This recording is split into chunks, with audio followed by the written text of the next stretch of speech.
Welcome to this explainer, everyone. We're jumping right into what is arguably the single most critical skill for anyone building tools in the AFHSD ecosystem. And look, I want to establish right out of the gate, prompt engineering, it's not some kind of dark magic. It's not a set of secret, mystical incantations. Basically, it's just intentional design. As an AFHSD builder, how you craft your prompts literally dictates the success or the complete failure of the tools you're creating. So we're going to explore exactly how to design these instructions effectively, and we're drawing directly from real district use cases to do it. Okay, let's dive into this. Here is our roadmap. We're starting with the core builder skill, then we'll map out the AI integrated workflow, explore 3 concrete district missions, that's automated feedback, summarizing data, and creating resources, and finally, we'll wrap it all up with the iteration principle. Section 1. The core builder skill, intentional design. Let's raise the stakes immediately here. When you integrate AI into your tools, you're not just passively calling an API and, crossing your fingers hoping for the best. You are taking on the active responsibility of intentionally designing instructions. Just think about the harsh reality of this for a second.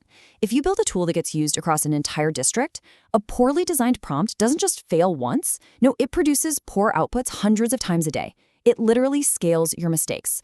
That means prompt engineering requires absolute clarity of thinking, a really deep, nuanced knowledge of your specific use case, and honestly, an unwavering willingness to just keep iterating until you get it right.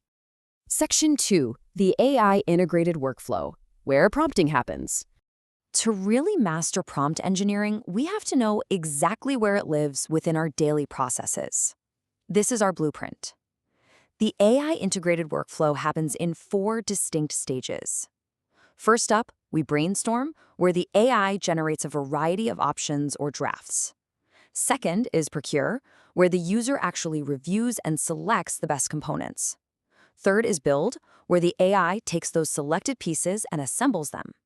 And finally, the human finish, where a person steps in to carefully review, edit, and approve the output. Now, as a builder, your heavy lifting with prompt engineering is happening primarily in steps 1 and 3, the brainstorm and build stages. Now, what's really interesting about this process is how elegantly our instructions have to shift based on the workflow stage we're in. The way you prompt an AI changes fundamentally based on where you are. When you're in the brainstorm stage, your goal is breadth and diversity. You want to cast a massive net, right? You're encouraging the AI to be highly creative and give you a huge menu of possibilities. But when you move to the build stage, the goal completely flips. You no longer want wild creativity. You want absolute precision and structure. You are demanding that the AI perfectly assemble specific pieces into a rigid format. Recognizing that difference, that's the absolute hallmark of a great builder. Section 3. Generating automated feedback, a district use case. Let's shift into masterclass mode for a second and look at our first concrete field mission. Generating automated feedback is easily one of the most common LLM use cases in education. But listen, a generic prompt is just going to give you generic, totally unhelpful feedback. So let's dissect the anatomy of a perfect feedback prompt, kind of like dissecting a frog in biology class. First, you have to establish role and context. You literally tell the AI, you are an instructional feedback specialist helping a teacher provide standards-aligned writing feedback for 10th grade argumentative writing. Boom, that grounds the AI in a specific persona. Next, you feed it specific materials. You give it the exact relevant standard, the assignment rubric, and the student's actual writing sample. Finally, you give it specific instruction and format. Listen to this exact quote from the source material, because this is what absolute precision looks like.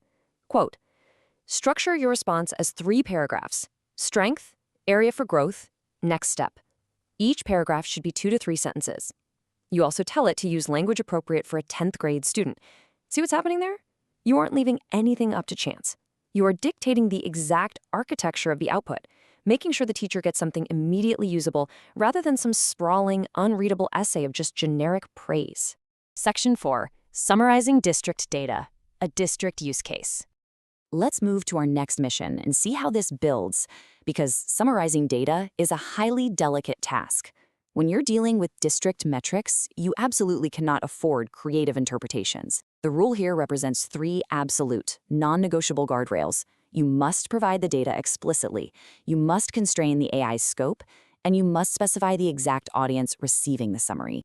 I really want to slow down here for a second because these guardrails are vital. A perfectly constrained prompt looks like this. Write a 2-sentence summary of this data for a school counselor. Report only what the data shows. But an unconstrained prompt leaves room for inferences. And here is a slightly amusing, but honestly mostly terrifying truth about LLMs. An unconstrained AI absolutely loves to play amateur psychologist. I'm serious. If you don't lock it down, it will start hallucinating wildly plausible-sounding explanations for why attendance dropped or predicting future behavior that goes way, way beyond what the data actually justifies. Always, always constrain the scope to just the data provided. Section 5. Creating instructional resources, a district use case. For our third and final concrete application, we are looking at building a lesson planning tool. To stop the AI from just spitting out a generic, cookie-cutter lesson plan, you need to rapidly stack your essential constraints. You filter the AI by providing the exact grade and subject area. You specify the exact standard being addressed. You name the specific instructional model the school uses. You define the available time down to the very minute, and you add any specific constraints the teacher has identified. Maybe they have limited access to technology or strict group size limits. Every single layer of detail acts as a really powerful filter. So the crucial point is this: the more specific the context, the more relevant the output. If you give a vague prompt, you get a vague, totally unusable lesson plan. But if you give a hyper-specific context that reflects the actual reality of a teacher's classroom, you get a tailored, highly relevant resource that literally saves that teacher hours of prep time. Section 6. The iteration principle. Earning your permit. Okay, time for a bit of a reality check. No prompt is ever right on the first attempt. Like, ever. What we actually have is a continuous loop that represents the daily reality of a master builder. First, you write your prompt. Second, you test it. And, critically, you test it with a huge variety of inputs, not just the easy, predictable ones. Third, you evaluate those outputs against the district's care framework. Fourth, you actively hunt for and identify failure modes. Where did the AI get confused? Where did it hallucinate? And fifth, you refine the prompt and test it all over again. Testing with diverse, unexpected inputs is exactly what separates a fragile, amateur prompt from a really robust, professional-grade tool. And this entire iteration cycle brilliantly illustrates exactly why documentation matters so much.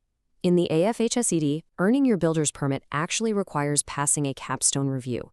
And what do you think they're looking for?